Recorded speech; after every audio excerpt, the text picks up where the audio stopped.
Pengharapan yang hidup itu adalah pengharapan yang bersandar pada Allah yang tidak pernah berubah. Kenapa pengharapan kita bisa menjadi jangkar? Karena dia itu dilekatkan, karena dia itu terkait, karena dia itu tersambung, karena dia itu nyangkut di pribadi yang tidak pernah berubah. Dan itu artinya apa? Tidak ada satupun yang bisa mengubah dia. Tuhan itu nggak bisa diubah oleh keadaan. Tuhan itu nggak bisa diubah oleh kesukaran. Yang berubah karena keadaan dan kesukaran itu kita. Itulah sebabnya karena kita suka berubah, kita perlu punya jangkar yang harus melekat kepada pribadi yang tidak pernah berubah. Yang kita perlukan adalah bukan hidup yang tidak pernah goyah, bukan hidup yang diam, yang tenang, bukan. Tapi yang kita perlukan saat ini adalah hidup yang tidak mundur, hidup yang tidak hanyut.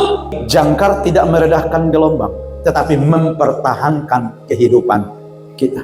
Jadi orang yang punya pengharapan yang teguh, pengharapan yang hidup, bukan berarti hidupnya nggak ngalami gelombang, bukan. Bukan berarti hidupnya tidak ada masalah, bukan berarti hidupnya tidak ada persoalan.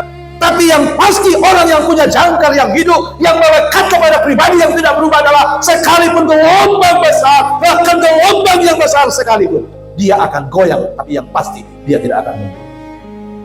Nah, dan ini artinya apa? Bisa jadi bahan evaluasi bagi kita. Saya ini orang yang sudah melekat pada jangkar, punya jangkar yang benar, yang sudah melekat pada pribadi yang tidak berubah atau belum? Sederhana caranya melihat. Kalau ada gelombang dalam hidup kita, yang perlu kita lihat adalah mundur atau tidak. Hari ini aman, besok tidak aman.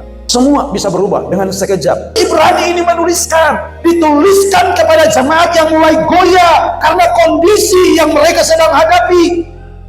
Banyak mereka yang mulai merasa tidak kuat, lagi mereka mulai tawar, banyak mereka mulai mundur karena tantangan, karena kesukaran dunia di mana mereka ada. Dan itulah sebabnya ayat ini sangat relevan dengan kondisi kita saat ini. Mungkin waktu saya ngomong ini saudara ketawa, tapi jangan-jangan saudara adalah orang yang perlu itu.